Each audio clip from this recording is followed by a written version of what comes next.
साहिब, खिलौने ले लो। बच्चों के लिए पिज़्ज़ा लेकर जैसे ही उमर पार्किंग में खड़ी गाड़ी की जानिब बढ़ा, खिलौने बेचने वाला 12 से 13 साल की उम्र का लड़का तेज़ी से इसकी तरफ बढ़ा। मगर मेरे बच्चे तो बड़े हैं, वो ऐसे खिलौने से नहीं खेलते। उमर ने माजरत ख्वाह लहजे में इस लड़के को इनकार किया। अच्छा ठीक है, आप नहीं लेंगे तो कोई और साहिब अपने बच्चों के लिए ले जाएंगे। इसकी आंखों की चमक यकदम मानिद हुई, मगर साथ ही खुद को तसल्ली भी दी। तुम पढ़ते नहीं? यकदम उमर को इसमें दिलचस्पी महसूस हुई। साहिब, मैं पढ़ूंगा। तो मेरे घर में छोटा भाई और बहन जो हैं, उनकी छोटी छोटी ज़रूरियात कौन पूरी करेगा? वो अफसरदगी से गोया हुआ। मैं और अम्मा काम करते हैं। अम्मा घरों में काम करती है, मैं दिन में वर्कशॉप पर काम करता हूँ और रात को इधर खिलौने बेचता हूँ। मेरा छोटा भाई और बहन स्कूल जाते हैं। मैं चाहता हूँ कि वो मेरी तरह ना हो, पढ़ लिख कर बहुत आगे जाएं। इसीलिए मैं और अम्मा मेहनत मजदूरी करते हैं। अब्बा को पिछले साल फालई का अटैक हुआ था, तब से वो बिस्तर पर हैं।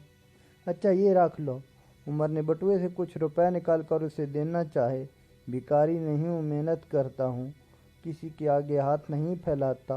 अम्मा कहती हैं जो सवाल करता है क़यामत के रोज़ इसके चेहरे पर गोश्त नहीं होगा। आप क्या चाहते हैं, मैं लोगों के आगे हाथ फैलाऊं और क़यामत के दिन मेरे चेहरे पर गोश्त ना हो? उमर की बात से जैसे इसकी खुददारी को ताज़ियाना लगा था। अरे यार, तुम तो बुरा मान गए। अच्छा ये बताओ, एक खिलौना कितने का है? 100 रुपये का। मगर अभी तो आप लेने से इनकार कर रहे थे। उमर को इसका ये अंदाज़ अच्छा लगा। ये तुम्हारे खिलौने बिक जाएं और तुम्हें क्या चाहिए? ये सारे 10 हैं साहिब, ये लो इन सब के पैसे। एक खिलौना मुझे दो, मेरे घर काम वाली आती है, उसके बेटे को दूंगा, बाकी तुम अपने घर के आसपास बच्चों में बांट देना। उमर ने उससे अपना इरादा बताया। वो लड़का चला गया, मगर उमर को गाड़ी में बैठते ही अपना माजी याद आ गया। सोच दरीचे खुलते गए। उसके अब्बू एक फैक्ट्री में मुलाजिम थे।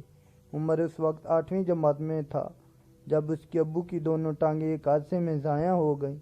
अपाहिज होने के बावजूद उसके अब्बू ने कभी उस बात को कमज़ोरी बनाकर किसी के आगे हाथ नहीं फैलाए। घर के दरवाजे पर बच्चों के खाने पीने का सामान रख कर बेचना शुरू कर दिया। अम्मी लोगों के कपड़े सीने लगी। उमर स्कूल जाने से पहले साइकिल पर लोगों के घरों में अखबार देता। स्कूल से वापस आता तो ट्यूशन पढ़ाने वाले बच्चे आ जाते। शाम को अपनी पढ़ाई करता। यूँ तीनों ने मिलकर ज़िंदगी की गाड़ी चलाना शुरू कर दी।